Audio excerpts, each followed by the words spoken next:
Hello, my Galaxians. There has been some legal turmoil in Galaxia. That's right, 14,000 nodes that got turned off, bumping up all the founder node owners Gala, as well as Drifter Entertainment with a new legal allegation. And at the end, we're definitely going to have to pick our YouTube comment winner at the end of this video, so be sure to stay tuned, and let's jump right in. I do apologize that I was a little late on some of these videos. I was a little preoccupied taking my son to meet his hero. As you can expect, that went extremely well. Darth Vader asked if he would like to join him to defeat the Jedi, and he nodded yes. So he's in with the big man. Now, founder node owners noticed that Gala, it increased recently, and people have been popping in Discord to say, hey, what happened? Well, this is what happened. Essentially, Eric Schurmeyer, and if you've been following my videos on the legal stuff, you know what's going on right now. Eric went ahead and said, hey, right, I'm going to go ahead and as my president of Blockchain Gaming Partners going to suspend your 7,000 Gala nodes. In addition to this, he went ahead and suspended his own 7,000 nodes so that it's fair, essentially saying that this suspension is short of termination, so it's not termination, and is based upon the allegations that, of course, they've come forward saying, you know, you stole 8.6 billion Gala tokens, sold for like $130 million worth, that you sold some Gala nodes to people and took those funds for yourself, which is all in the previous, videos that we had. And basically, saying that, hey, after this latest thing of the judge saying, hey, we're not going to freeze rights crypto, we're going to go ahead and stop your Gala nodes, because the judge also said that Eric had already done some damage control by basically creating Gala v2. And so I guess Eric took that as a go ahead and just stop his nodes too for now, until all this kind of plays out. So that is essentially what happened in this, letter. And I've been paused long enough on here where you can definitely read it on yourself. But basically what happened is Wright went ahead and put in a motion for a temporary restraining order saying, hey, I want my nodes back and turned back on. And essentially, in short, all this read, the judge went ahead and said, your motion for a temporary restraining order is denied. So ordered. That means rights nodes will not be turned back on, at least for now, while all this plays out. I did not understand all the stuff that the judge wrote in here, but basically saying that this was also kind of a little bit of a separate issue. But, apparently he didn't think it was an issue for them to be essentially paused right now.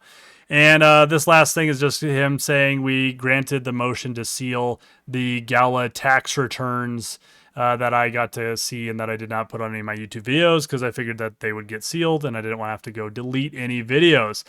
Now, that's basically the update so forth on the big news that people, really care about a ton. The second one is essentially Drifter Entertainment filed a lawsuit saying that they're owed $750,000 that Gala did not pay at the end. If you don't know what Superior is, essentially Superior for me was kind of like a Borderlands game, three-person roguelite game, running through battling baddies and basically corrupted superhero bad guys. And then in the whole meantime, while you're killing all these baddies and stuff, you're basically making your own characters grow strong. It really is a super fun game, super cool. And just because there's a legal thing doesn't mean that everything is like destroyed. I sure hope not, right? Otherwise, I feel like Gala would have to do something to make those who bought NFTs feel whole again. Now, let's jump into basically their lawsuit and what they were claiming. So they're saying that this is a breach of a video game development agreement between Drifter and Gala. Essentially, specifically, the contract required Gala to pay Drifter a final milestone payment of $750,000 upon delivery of a console version of Superior. We know this was kind of leaked and teased in previous comments or even light papers. Drifter delivered to Gala a console version of Superior as required by that contract, and rather than paying Drifter the $750,000, Gala breached the contract, refused to pay, failed to publish the console version of that game, and repudiated its obligations in a series of misrepresentations and bad faith assertions. Now, just so you know, there is nothing else besides just their initial complaint. Gala has until November 2nd to submit an answer. And so there has not been any kind of answer, basically. And I'll kind of keep an eye on that as we progress. But let's talk about a couple things in here and discuss, okay, well, did they deliver a console version? So they state they did. Obviously, we as gamers and stuff don't really have any evidence that they did because we aren't playing it on Xbox, right? Which is apparently who it was supposed to be put out on. They did state here that on or about July 10th, 2023, Drifter submitted the console launch deliverable to Gala, and Drifter sent their final invoice. Now, the reason I'm pointing out July 10th, 2023, which they stated on their own volition here that they, put or delivered it, in the exhibit of the agreement they signed, the milestone due date was June 1st, 2023. So this is 41 days late.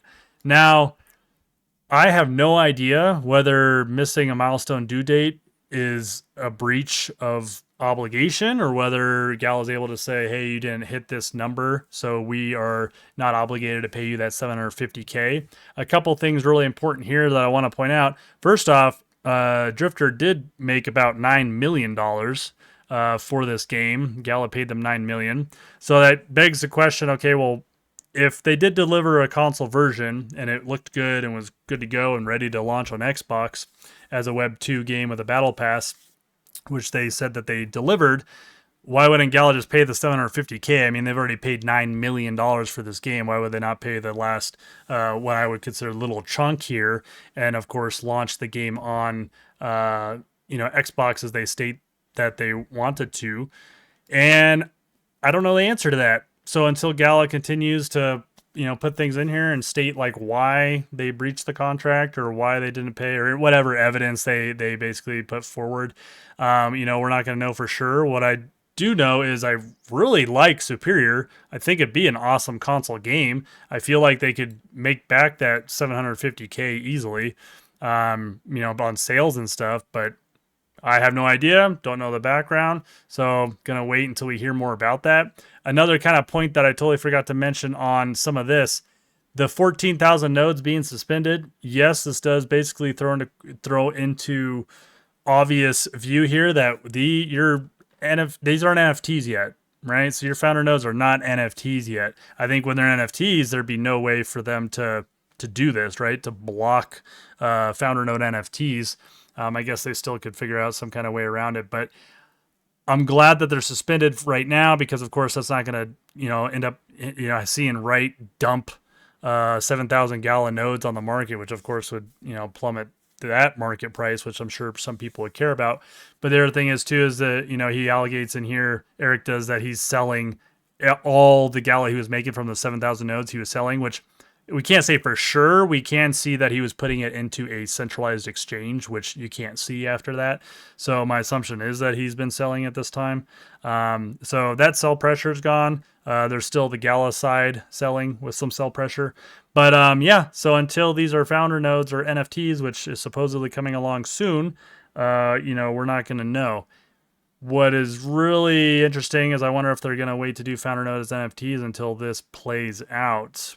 I don't know. We'll see. So that's basically the update on the legal stuff. I'll definitely keep you updated. I know some of that's not complete new information for a lot of you.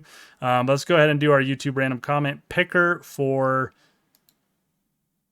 anything goes. Yeah. Include replies. Yeah, we'll leave it like that. See what it comes up with. And so only 22 comments to see who wins the sweatshirt from, there we go, Chad Jones. Math name is Niner. Hope you can appreciate that this obviously was wasn't edited or anything since I haven't really stopped talking this whole time. And congratulations, Chad Jones. Math name is Niner. And you can be getting a math sweatshirt, which I should have worn, I guess, and shown. Make sure you order, a size up a little bit. I ordered a medium. My head was a little tight getting through, but otherwise, congratulations. And as always, stay warm, Wookiees.